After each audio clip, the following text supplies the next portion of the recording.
va continuer. Nous sommes toujours dans cette période de la nativité, donc de Noël, où tout le monde se prépare à aller décortiquer minutieusement certaines volailles ou certains crustacés, parce que c'est la période. Et nous, on aime décortiquer la parole. Amen. Amen. On aime bien manger cette parole, elle nous fait du bien. Donc, nous savons maintenant que Jésus devait venir par amour. Amour du Père. Parce que l'état du monde était compliqué. Et il y a un chant, que je ne chanterai pas là parce que je n'ai pas les paroles, mais un chant qui est si vrai, qui est si vieux et qui dit les choses si clairement que c'est tellement vrai qu'on l'a même mis dehors de nos églises. Beaucoup d'églises ne chantent plus trop les chants de Noël. Mais ce chant qui s'appelle Minuit chrétien, c'est l'heure solennelle où l'homme Dieu descendit jusqu'à nous pour effacer la tâche originelle et de son Père arrêter le coup. Le chant dit clairement que Jésus est venu pour nous sauver. C'est un chant de Noël. Mais peut-être que je n'étais pas dans les bonnes églises avant, mais on ne chante plus trop ce genre de chant à l'église. Alors que c'est un chant qui parle de la grâce. À un moment dans ce chant, il est dit « La loi fait place à la grâce et Moïse à Jésus-Christ ». Et on ne fait même pas attention à ça. Pourtant, c'est un chant qui parle de l'amour de Dieu envers nous. Un chant de Noël clair. Les gens du monde le chantent même. Plus que l'église.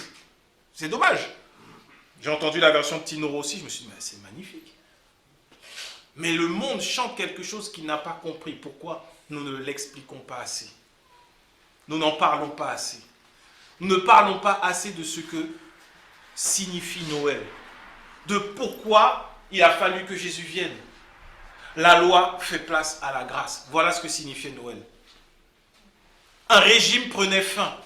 Tous ceux qui ont connu la dictature, et on peut regarder dans l'histoire du monde, partout il y a eu des dictatures, même en France. Lorsque, à un moment donné, ils en ont eu marre de la monarchie, ils ont fait la guerre, ils ont fait la révolution pour qu'un autre régime prenne place, parce qu'ils voulaient plus de liberté.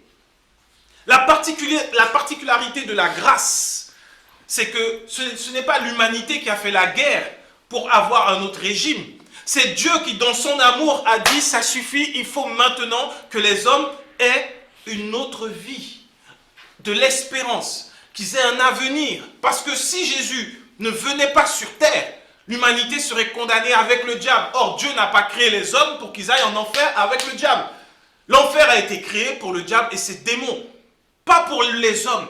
Aucun homme, dans le plan de Dieu, aucun homme ne doit aller en enfer. Et lorsque Jésus-Christ vient, lorsque sa venue est annoncée, les prophètes qui reçoivent cette nouvelle disent qu'il y a une bonne nouvelle qui arrive. Cette bonne nouvelle, un sauveur va venir. Et il va changer l'histoire de l'humanité. C'est là la bonne nouvelle qu'il y a à Noël. Regardons ensemble Ésaïe chapitre 9 du verset 1 à 6. La version du semeur.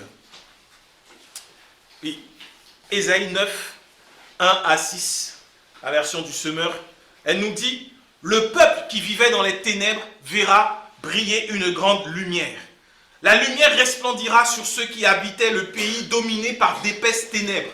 Ô Éternel, tu fais abonder l'allégresse, tu fais jaillir une très grande joie, et l'on se réjouit devant toi, tout comme au temps de la moisson, ou comme on crie de joie lors du partage d'un butin. Car le joug qui pesait sur lui, le bâton qui frappait son dos, le gourdin de son oppresseur, toi, tu les as brisés, tout comme au jour de la défaite de Madian. Toute chaussure de guerrier qui martèle le sol et tout manteau que l'on a roulé dans le sang seront livrés aux flammes pour être consumés. Car pour nous, un enfant est né, un fils nous est donné. Il exercera l'autorité royale. Il sera appelé merveilleux, conseiller, Dieu fort, Père à jamais et Prince de la paix. Il étendra sans fin la souveraineté et donnera la paix qui durera toujours au trône de David et à tout son royaume. Sa royauté sera solidement fondée sur le droit et sur la justice, dès à présent et pour l'éternité. Voilà ce que fera le Seigneur des armées célestes dans son ardent amour. Ésaïe qui prophétise la venue de Jésus. Alors dans le monde, on dit « Oh super, Noël c'est le petit Jésus ». l'enfant Jésus. Il y aura beaucoup de représentations de crèches avec un enfant. Sauf que cet enfant, on va prendre maintenant sur le plan spirituel. Il a fallu que Jésus vienne comme un enfant qui vive parmi les hommes pour comprendre l'humanité, pour être pleinement humain, parce qu'il devait porter le fardeau des humains. Quelqu'un ne peut pas prendre ton fardeau s'il ne sait pas ce que tu vis. Celui qui aura expérimenté, et c'est ce qu'on voit aujourd'hui dans les associations, quelqu'un qui a été agressé, on lui a volé son sac, s'il fait une association pour tous ceux à qui on a volé le sac, on pourra se comprendre parce qu'on parle le même langage. Donc il fallait que Jésus vienne en tant qu'enfant. Il aurait pu venir adulte et annoncer cette bonne nouvelle, mais il n'aurait pas compris ce que l'humanité subit de son enfance jusqu'à sa mort. Ne nous trompons pas, Jésus connaît les hommes par cœur. Il nous connaît chacun d'entre nous, il connaît nos failles, nos faiblesses. Voilà pourquoi il ne rejette personne. Voilà pourquoi Noël est une excellente nouvelle. Et là, Ésaïe, en tant que prophète, dresse le tableau sur ce qui se passe spirituellement. Le libérateur, le sauveur, le prince de paix, le merveilleux conseiller, Père à jamais, arrive sur terre à travers un enfant. Pourquoi? Parce que c'était les ténèbres qui régnaient. Les ténèbres régnaient. Et on ne va pas se tromper. Quand on regarde dans la parole, les ténèbres régnaient jusqu'à ce que Jésus vienne. Il n'y avait pas de lumière. Les ténèbres étaient sur la terre. C'est pour cela qu'on ne peut pas prendre comme exemple pour nos vies chrétiennes l'Ancien Testament. On doit pouvoir chercher et trouver dans l'Ancien Testament ce qui annonce Jésus-Christ, mais ne pas le prendre pour exemple pour pouvoir en faire une doctrine et décider de vivre selon les préceptes de l'Ancien Testament, donc de la loi. C'est ce qui nous maintient dans les ténèbres. Tant qu'on est sous la loi, on est dans les ténèbres. La Bible dit. Mais le fait est que ceux qui étaient sous la loi, ils ont expérimenté des puissances, de la puissance, ils ont expérimenté des miracles quand même. Il y a eu des petites bribes comme ça de choses qui se sont passées. Et donc les hommes le veulent encore aujourd'hui. Parce qu'à l'époque, ils étaient craints, ils étaient respectés. Quand il y avait un prophète qui était choisi, quand il y avait vraiment un oint de Dieu, on dit « Waouh, vraiment, c'est cet oint-là qu'il faut suivre. » Et donc, c'est impressionnant, humainement parlant. Mais devant Dieu, quand Dieu regardait sur la terre, malgré que la loi ait été donnée, il voyait la terre dans les ténèbres. Et il fallait que la lumière vienne. Et ce que Noël annonce, c'est la venue de cette lumière dans le monde. C'est pour cela que le livre de Jean nous dit que la lumière est venue parmi les hommes. Les hommes ne l'ont pas reconnue, elle est venue parmi les siens, ils ne l'ont pas reconnue. Noël, ce n'est pas la naissance d'un enfant, Noël, ce n'est pas le sapin, on est d'accord. Mais c'est l'occasion de dire, hé, écoutez, la lumière est arrivée. Ce que tu vois aujourd'hui qui ne correspond pas à la lumière, ça veut dire que tu demeures dans les ténèbres. Tu as besoin d'être environné, enveloppé, d'être plongé, baigné dans cette lumière. Et cette lumière, elle est arrivée quand? Pas au moment où je te parle. Elle est arrivée il y a plus de 2000 ans à travers un enfant dans une crèche à Bethléem. Voilà pourquoi les anges ont chanté. Voilà pourquoi des hommes ont été avertis et sont venus déposer à ses pieds de l'encens, de la myrrhe, de l'or. Ce n'était pas juste pour faire des beaux films. Ce n'était pas juste pour que plus tard nous puissions acheter des cadeaux, manger des chocolats. Mais c'est que pour l'humanité se souvienne que la lumière est venue parmi eux. Que Dieu ne les a pas oubliés, que Dieu les aime et que la loi fait place à la grâce. Et quand cet enfant est venu, il est venu avec toute la puissance de Dieu. Spirituellement, le Sauveur était là. Le Seigneur était là. Et sur lui reposait donc l'esprit de la grâce, l'esprit de Dieu. La loi, c'est un esprit quelque part. Et la grâce, c'est l'Esprit de Dieu déployé. L'Esprit de la grâce, l'Esprit de la loi sont en opposition. Si on ne comprend pas la parole. Mais si dans la parole, on cherche Jésus-Christ, alors l'Esprit de la loi nous mènera vers l'Esprit de la grâce. Tout simplement. Et Jésus-Christ, cet enfant qui va arriver, sera investi donc de la puissance de Dieu. Et n'étant investi de la puissance de Dieu, quiconque aujourd'hui accepte Jésus, se retrouve greffé à cette puissance. Ce que les hommes recherchent, ce que les hommes veulent à tout prix, ce qu'on se disait tout à l'heure avec des frères et sœurs, on parlait, aujourd'hui les hommes courent après des choses, des promesses, mais ce que Jésus a déjà accompli et ne vivent donc pas la promesse de Dieu. Tu cours après la libération, tu cours après la fin de tes péchés, sauf que Jésus l'a déjà accompli. Aujourd'hui dans l'église, on met l'accent sur quoi? Le péché. Il faut sortir du péché, il ne faut pas pécher, le péché, le péché, le péché. Aujourd'hui, on est saturé par le péché alors qu'on devrait être saturé de la bonne nouvelle, de la grâce de Dieu, de l'amour de Dieu, de la paix, de la réconciliation qu'il y a en Christ. Le péché a été réglé à la croix, à la mort de Jésus.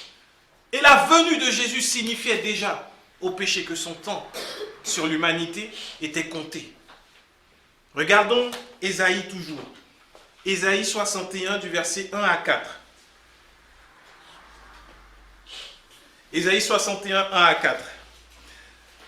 L'Esprit du Seigneur, l'Éternel est sur moi, car l'Éternel m'a oint pour porter de bonnes nouvelles aux malheureux. Il m'a envoyé pour guérir ceux qui ont le cœur brisé, pour proclamer aux captifs la liberté et aux prisonniers la délivrance, pour publier une année de grâce de l'Éternel et un jour de vengeance de notre Dieu, pour consoler tous les affligés, pour accorder aux affligés de Sion, pour leur donner un diadème au lieu de la cendre, une huile de joie au lieu du deuil, un vêtement de louange au lieu d'un esprit abattu, afin qu'on les appelle des térébintes de justice, une plantation de l'Éternel pour servir à sa gloire. Ils rebâtiront sur d'anciennes ruines, ils relèveront d'antiques décombres, ils renouvelleront des villes ravagées, dévastées depuis longtemps.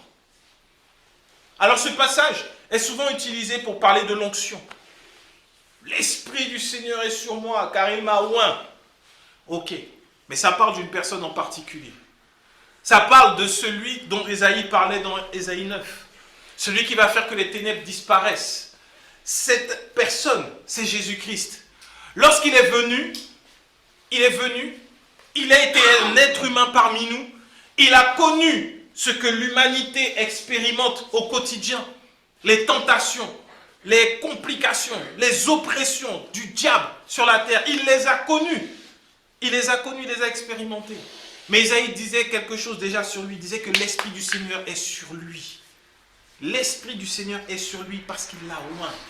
Aujourd'hui, je le dis clairement, il n'y a pas d'autre oint qui soit arrivé après Jésus-Christ. Il n'y en a pas d'autre.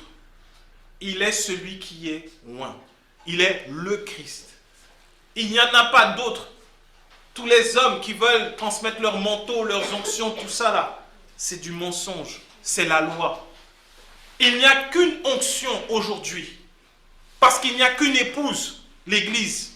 Et cette Église, elle est recouverte de quoi? Du voile de son époux, Jésus. Et ce voile, ce manteau, c'est son onction. Donc sur l'Église coule l'onction de Jésus, rien d'autre. Et les ministères ont été établis pour l'Église. C'est pour cela que Noël est important. Pour que les hommes ne se disent plus, il faut que j'aille chercher un oint, il faut que j'aille chercher un prophète, il faut que je trouve un roi, il faut que je trouve maintenant quelqu'un que Dieu a oint pour me bénir et que je l'honore en retour. Non, c'est fini.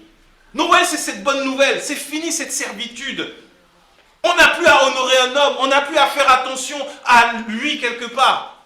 C'est terrible quand même. Quand je dis que c'était les ténèbres, il y a le prophète, c'était Élisée, oui. Élisée qui remontait, et il y a des enfants qui sont sortis. On connaît les enfants. La Bible nous dit des enfants, ils sont venus, et puis ils ont commencé à se moquer de lui gentiment. Monte chauve, monte chauve. Qu'est-ce qu'il y a de méchant dedans? Non, sérieusement. Ils n'ont pas insulté Élisée, ils n'ont rien fait. Mais juste parce que c'était loin de l'Éternel, un ours est sorti et les a déchirés. Ça, c'est ce que les hommes aiment. Ah, ne parle pas sur moi, attention. Ne touchez pas à mes oins. Jésus, c'était la fin de ça. C'est ça, Noël. Aujourd'hui, encore, dans l'église, beaucoup doivent expérimenter Noël. Parce qu'ils ne savent pas ce que ça signifie. On va fêter Noël. On va être content, on va faire des réveillons, on va peut-être organiser des choses pour les enfants, des cadeaux, tout ce qu'on veut dans l'église. Mais beaucoup vivent encore en n'ayant pas expérimenté Noël. Ils ne connaissent pas, ils ne le savent pas. Alors du coup, ça ne va pas dans l'église. On les a maltraités, on les maltraite toujours. Mais je ne vais pas parler contre loin. Parce qu'ils ont peur que ce qui est arrivé aux enfants qui ont attaqué Élysée leur arrive. Parce qu'ils ne savent pas que l'Esprit du Seigneur repose sur Jésus-Christ. Et que quand il est arrivé sur terre, c'était la fin de ce régime-là. C'était la fin de ce régime. Est-ce que ça veut dire que tu peux mal parler de ton pasteur? Non. Mais pas que de lui, de tous tes frères et sœurs en fait, parce que nous sommes tous loin. Nous sommes tous en Christ. On ne peut pas parler mal les uns contre les autres. Dans une famille, si des enfants, des frères, des sœurs commencent à parler mal les uns contre les autres, les parents vont leur dire « Hé les enfants, vous arrêtez, on est une seule et même famille. On a le même nom, on a le même sang. » C'est ce que Jésus dit en fait. C'est une bonne nouvelle. Mais on dirait qu'on veut passer à côté de cette nouvelle. Pourtant, Jésus lui-même va le dire. Regardons maintenant, on était dans l'Ancien Testament. On va aller dans Luc 4, du verset 14 au verset 27. Là, on est dans l'introduction. Luc 4, 14 à 27. Qui nous dit, Jésus, rempli de la puissance de l'Esprit, retournant en Galilée, sa réputation se répandit dans toute la région. Il enseignait dans les synagogues et tous faisaient son éloge. C'est la version du Semeur que je lis.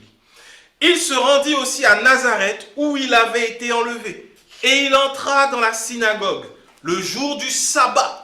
Il en avait l'habitude. Il se leva pour faire la lecture biblique et on lui présenta le rouleau du prophète Ésaïe. En déroulant le parchemin, il trouva le passage où il est écrit « L'Esprit du Seigneur repose sur moi parce qu'il m'a désigné par l'onction pour annoncer une bonne nouvelle aux pauvres. Il m'a envoyé pour proclamer aux captifs la libération, aux aveugles le recouvrement de la vue, pour apporter la délivrance aux opprimés et proclamer l'année de grâce accordée par le Seigneur. » Il roula le livre, le rendit au servant et s'assit dans la synagogue. Tous les yeux étaient braqués sur lui. Aujourd'hui même, commença-t-il, pour vous qui l'entendez, cette prophétie de l'Écriture est devenue réalité. Aucun de ses auditeurs ne restait indifférent. Le message de grâce qu'il leur présentait les étonnait beaucoup. Aussi, disait-il, n'est-il pas le fils de Joseph? Alors il leur dit, vous ne manquerez pas de m'appliquer ce dicton, médecin, guéris-toi toi-même, et vous me direz, on nous a parlé de ce que tu as accompli à Capernaum. Fais-en donc autant ici, dans ta propre ville. Et il ajouta, vraiment, je vous l'assure, aucun prophète n'est bien accueilli dans sa patrie. Voici la vérité, je vous le déclare. Il y avait beaucoup de veuves en Israël, à l'époque d'Élie, quand pendant 3 ans et demi, il n'y a pas eu de pluie et une grande famine a sévi dans tout le pays. Or, Élie n'a été envoyé vers aucune d'entre elles. Il y avait aussi beaucoup de lépreux en Israël, au temps du prophète Élisée. Et pourtant, aucun d'eux n'a été guéri. C'est le Syrien Naaman qui l'a été.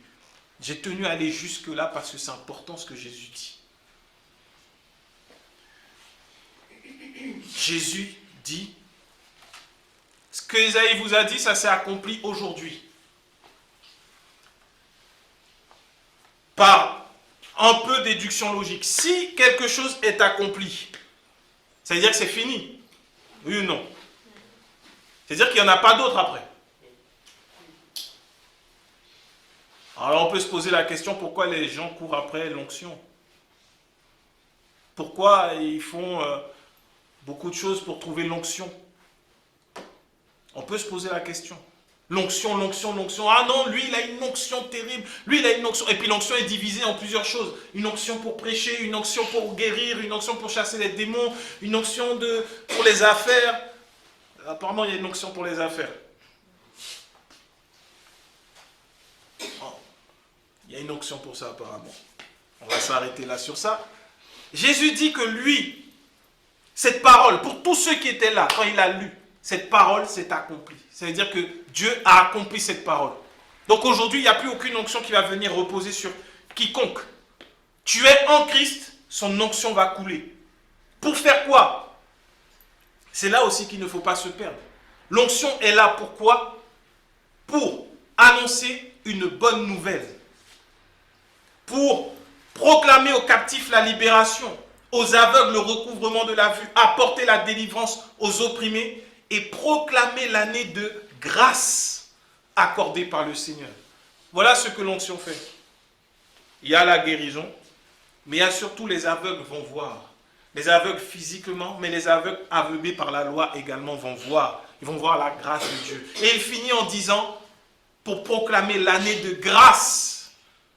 Voilà pourquoi Jésus était envoyé.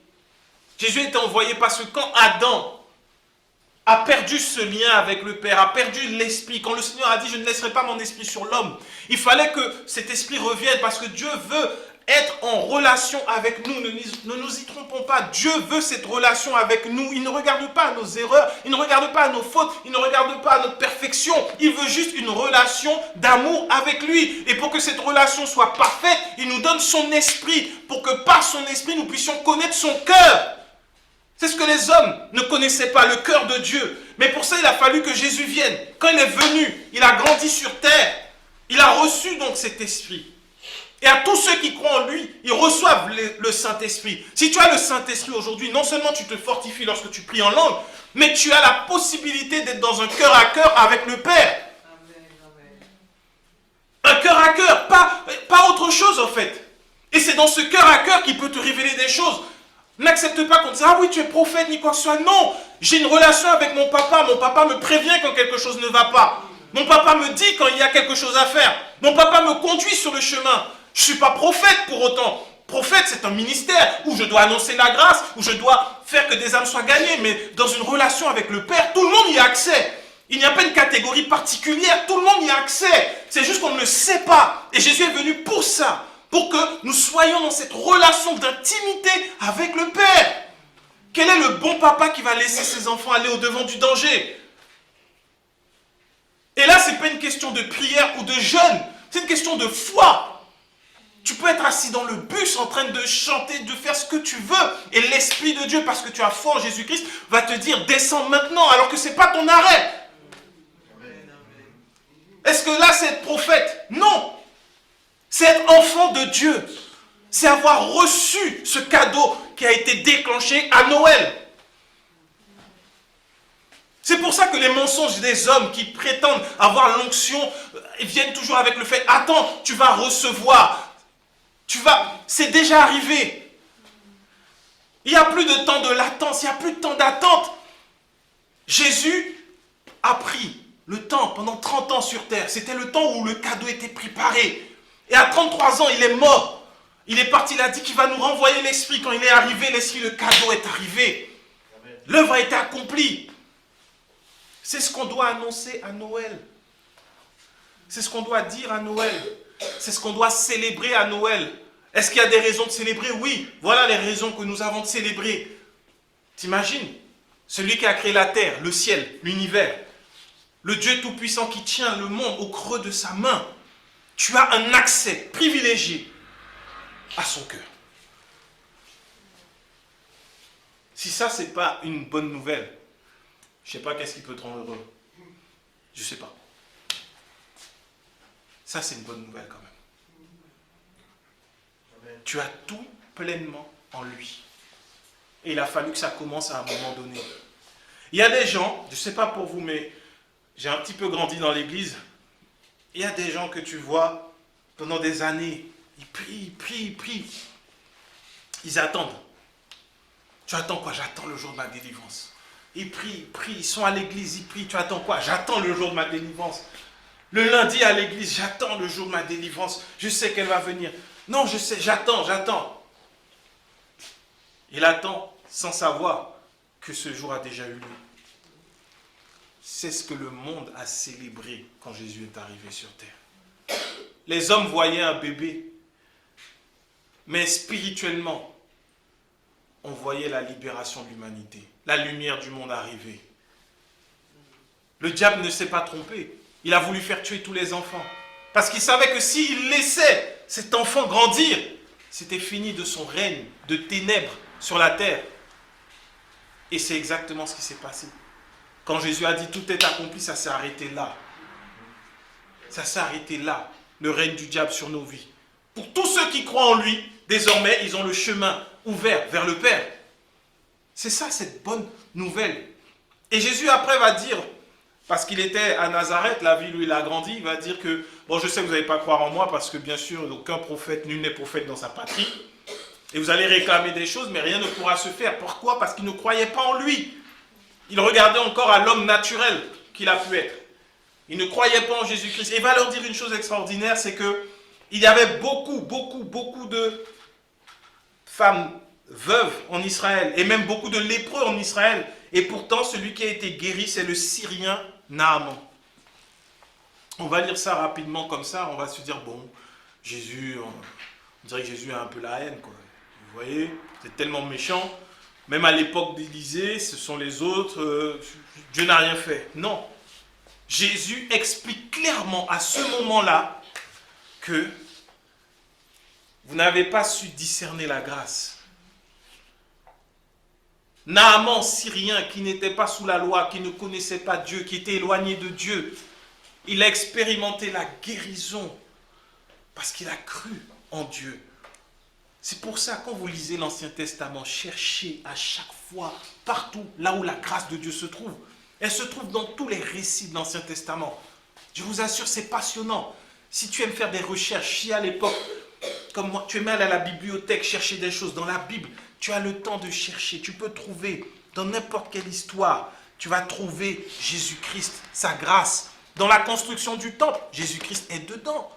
Il est là, il est caché dedans, dans les chroniques, dans l'attitude des rois, dans tout ce qui s'est passé. Toute la parole parle de Jésus-Christ. Toute la parole, il n'y en a pas une qui ne parle pas de lui. C'est lui que nous devons chercher. Ne cherchons pas les miracles, non, cherchons Christ. Et ça va nous conduire vers la grâce. Parce que Jésus, la Bible nous dit que ils étaient tous étonnés. Et personne ne restait indifférent. Le message de la grâce qu'il leur présentait. Jésus a présenté le message de la grâce. Jésus a présenté le message de la grâce. Ne croyons pas les paroles qui disent que oui, je me rappelle, j'étais une fois dans une église et j'entendais un pasteur reconnu, respecté par beaucoup qui disait que la loi c'était difficile, mais la grâce c'est pire. La grâce c'est pire parce que sous la loi tu faisais, on t'attrapait, tu étais condamné, mais sous la grâce, rien, tu penses seulement, tu es condamné. Et à l'époque je me dis, oh la grâce c'est dur, c'est violent, c'est dangereux, je ne veux pas la grâce. Quand tu entends un pasteur reconnu, respecté, honoré, grande église qui te dit ça, tu te dis c'est fini pour moi. Qui ne pense pas mal? Qui n'a pas une mauvaise pensée? Celui qui n'a pas de mauvaise pensée, lève la main tout de suite, on prie qu'il aille au ciel. Tout le monde a des mauvaises pensées. Même les enfants ne lèvent pas les mains. Pour dire à quel point ça te fait peur la grâce. Alors qu'au final, la grâce vient simplement te faire savoir que la mauvaise pensée qui vient là ne peut pas te condamner parce que tu es en alliance avec un nouvel époux, Jésus-Christ, et que la loi c'est fini, tu ne peux plus être condamné. La grâce est merveilleuse, elle ne fait pas peur, elle est bonne. C'est une bonne nouvelle qu'on doit recevoir, c'est une bonne nouvelle qu'on doit annoncer. Et là, c'était là pour la venue de Jésus. C'est cette bonne nouvelle. Et Noël, c'est une bonne nouvelle qu'il faut annoncer. Maintenant, nous qui avons cru en Jésus-Christ, rappelons-nous que quand il a quitté la terre, il a dit aux disciples d'aller de faire de toutes les nations des disciples, d'être ses témoins, d'annoncer l'évangile. Ça, c'est important. Ça, c'est important. Dieu a besoin que nous puissions aller parler de la bonne nouvelle. Il a besoin que nous soyons ses instruments, ses micros entre ses mains. Il en a besoin. Parce que ça, il ne peut pas le faire. Il a déjà tout accompli, mais maintenant il faut que quelqu'un aille dire à quelqu'un, il y a quelque chose de bien. Il y a une bonne nouvelle pour toi. Bien sûr, il faut la connaître. On a vu la bonne nouvelle. La bonne nouvelle, Dieu a envoyé son Fils par amour pour nous sauver. Ce Fils est venu comme un enfant afin de connaître l'humanité. Et lui, il a été revêtu, rempli de l'Esprit de Dieu afin que le régime de la loi s'arrête et que la condamnation de l'humanité s'arrête pour quiconque croit en lui. Ça, c'est la bonne nouvelle. Maintenant, à nous d'aller l'annoncer. À nous d'aller l'annoncer. Et là, c'est une grande responsabilité. On va regarder un passage qui est souvent utilisé pour les finances, mais qui ne parle pas du tout de finances. Et le Seigneur me le met à cœur depuis un moment, je n'avais pas prévu, mais on va quand même en parler. On va finir avec ça. On va aller dans Luc, l'évangile selon saint Luc, le chapitre 19, verset 11, version 8 secondes. Luc 19, 11, qui nous dit: ils écoutaient ces choses et Jésus ajouta une parabole parce qu'il était près de Jérusalem et qu'on croyait qu'à l'instant le royaume de Dieu allait paraître. Il dit donc: un homme de haute naissance s'en alla dans un pays lointain pour se faire investir de l'autorité royale. Souvenons-nous qu'en Ésaïe, il est dit que celui qui allait venir allait avoir l'autorité royale. Donc un homme de haute naissance était parti pour être investi de l'autorité royale et revenir ensuite. Il appela 10 de ses serviteurs, leur donna 10 mines et leur dit: faites-les valoir jusqu'à ce que je revienne. Mais ses concitoyens le haïssaient et ils envoyèrent une ambassade après lui pour dire: nous ne voulons pas que cet homme règne sur nous. Lorsqu'il fut de retour, après avoir été investi de l'autorité royale, il fit appeler auprès de lui les serviteurs auxquels il avait donné l'argent, afin de connaître comment chacun l'avait fait valoir. Le premier vint et dit: Seigneur, ta mine a rapporté 10 mines. Il lui dit: c'est bien, bon serviteur, parce que tu as été fidèle en peu de choses, reçois le gouvernement de 10 villes. Le second vint et dit: Seigneur, ta mine a produit 5 mines. Il lui dit: toi aussi, sois établi sur 5 villes.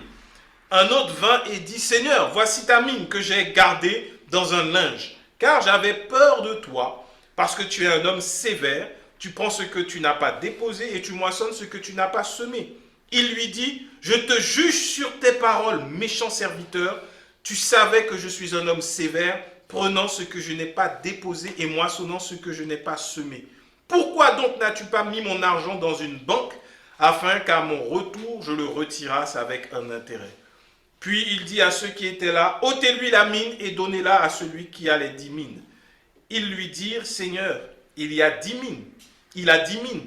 Je vous le dis, on donnera à celui qui a, mais à celui qui n'a pas, on notera même ce qu'il a. Au reste, amenez ici mes ennemis qui n'ont pas voulu que je régnasse sur eux et tuez-les en ma présence. Amen. Jésus va donner cette parabole parce que les gens pensaient, comme il annonçait la grâce de Dieu, le royaume de Dieu qui est fait d'amour et de grâce, que le royaume allait arriver là comme ça. Il leur dit: non, voilà comment sera le royaume. Il parle d'un homme qui part, de haute naissance, qui va se faire investir de l'autorité royale. Il parle de lui. Jésus a quitté le ciel. Il est venu sur terre pour se faire investir de l'autorité royale, en mourant à la croix. Et une fois qu'il a accompli son œuvre, il va revenir. Mais avant qu'il ne revienne, il a confié à ceux qui croient en lui un trésor. Ce trésor s'appelle la grâce. Il a confié ce que Jésus appelle des mines, l'argent. La Bible nous dit que celui qui trouve le royaume de Dieu, la bonne nouvelle du royaume, va vendre tout ce qu'il a pour acheter le terrain là où il y a un trésor extraordinaire. Donc la grâce, la parole de Dieu, c'est un trésor. Beaucoup ont pris ce passage-là pour parler d'argent, qu'il faut investir, parce que Dieu va nous demander des comptes avec l'argent qu'il nous a donné tant qu'on est sur terre. Mais ça ne parle pas d'argent. Parce que le plus grand trésor que nous avons en tant qu'enfants de Dieu, ce ne sont pas nos finances, c'est la parole qui nous donne la vie, qui nous donne d'accéder à la vie éternelle et qui nous donne la liberté. Et nous l'avons chacun d'entre nous reçu. Nous avons reçu et nous expérimentons la grâce. Nous ne sommes plus sous la condamnation. Nous sommes libérés du fait de chasser les démons. Nous sommes libérés de la peur. Nous sommes libérés de l'angoisse. Nous vivons sans condamnation, sans culpabilité tous les jours. Maintenant, ce trésor, qu'est-ce que tu vas en faire? Seras-tu comme ce serviteur qui, avec les 10 mines, en a produit 10 autres? Seras-tu comme celui qui prend cet argent et qui le met dans un linge et qui le cache? Parce qu'il avait peur. Regardons bien, et c'est pour ça que c'est important de saisir l'occasion comme Noël pour donner la bonne nouvelle autour de nous. Et là, j'interpelle chacun d'entre nous. Celui qui a gardé l'argent et qui ne l'a pas fait valoir, Il va dire au verset 21 au maître, car j'avais peur de toi, parce que tu es un homme sévère, tu prends ce que tu n'as pas déposé et tu moissonnes ce que tu n'as pas semé. Et le maître va lui répondre, je te juge sur tes paroles. Est-ce qu'il lui a dit, tu as raison, c'est vrai, donc pour cela je vais te juger? Non. Je te juge sur tes paroles, ses propres paroles. Sa vision de son maître a déterminé sa condamnation. La loi présente Dieu comme étant sévère, redoutable, intransigeant. La grâce présente Dieu comme étant un Dieu d'amour, un Père qui pardonne et qui a donné son Fils pour nous. À la fin, lorsqu'arrivé devant le Seigneur, il y en a qui diront, nous avons fait ça pour toi, ça pour toi, ça pour toi. Chassé des démons, nous avons guéri des malades, nous avons fait. Il va leur dire, je ne vous connais pas, vous qui connaissez l'iniquité, qui commettez l'iniquité. Pourquoi? Parce que si tu veux présenter les œuvres devant Jésus, tu as déjà perdu d'avance. Jésus, ses œuvres étaient parfaites et elles ont été approuvées par le Père et elles ont sauvé l'humanité. Toi, tes œuvres, même si tu as gagné 1 million d'âmes, ce n'est rien à côté de ce que Jésus a fait. Et tu penses que tu agis envers Dieu comme étant un serviteur. Donc tu le considères comme étant un maître qui va te récompenser pour ton travail. Et donc tu es comme ce serviteur. Tu vois Dieu non pas comme le Père de grâce, mais tu le vois comme étant un maître. Et c'est ce qui va déterminer le jugement qui va tomber sur toi. Ce n'est pas Dieu qui va devenir méchant, mais c'est parce que la loi mène à la condamnation et à la mort.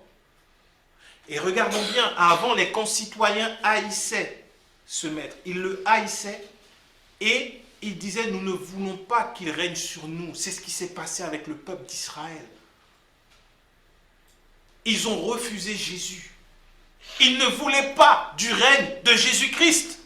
Et parce qu'ils l'ont rejeté, nous pouvons le recevoir aujourd'hui. Israël était sous la loi. Quiconque demeure sous la loi rejette Jésus-Christ. Il le rejette. Alors tu peux faire tout ce que tu veux, mais ta fin sera déterminée par ce que tu crois. Parce que la foi vient de ce que l'on entend. Et ce que l'on va dire après, selon ce que l'on a reçu, sera notre parole qui va déterminer ce qui va arriver dans notre vie. Il a dit, tu es un homme sévère. À aucun moment, la Bible, à aucun moment Jésus dit dans la parabole qu'il était un maître sévère. À aucun moment. C'est la vision des citoyens. C'est la vision de ceux qui ne connaissent pas. Il est sévère, il est dur. Oui, à quiconque qui est sous la loi, il va te dire, Dieu est dur. Il est dur. Tu as commis un adultère, tu es lapidé, tu es mis dehors. On te tue. Tu as commis un péché, tu dois aller sacrifier un animal. Tu as fait une faute, il y a réparation qui est exigée. C'est dans la loi. C'est dur. Il n'y a pas de transigence, il n'y a pas de demi-mesure. Mais à ceux qui ont considéré leur maître, ils sont allés, ils ont apporté la bonne nouvelle. Et cette bonne nouvelle a produit du fruit agréable. Et le maître a été réjoui. Ne nous y trompons pas. Noël, c'est l'occasion d'annoncer la bonne nouvelle. C'est l'occasion de dire à tous ceux qui n'entendent pas que Jésus-Christ, c'est plus qu'un enfant dans une crèche. C'est un espoir pour l'humanité. Et cet espoir, tu le reçois si tu crois en lui. Tu vas accéder au Père, tu vas connaître son amour. Ça, il n'y a pas besoin d'avoir un appel, il n'y a pas besoin d'avoir une onction, il n'y a pas besoin d'être reconnu pasteur ou autre. Il y a juste besoin d'être enfant de Dieu. Tu peux le dire à une seule personne à côté de toi. Quand le maître dit, tu aurais pu mettre mon argent en banque, tu peux aller et contribuer. Tu n'auras peut-être pas de ministère, mais tu peux le dire à au moins une personne. Cette personne, peut-être qu'elle va gagner des milliards. On ne sait pas.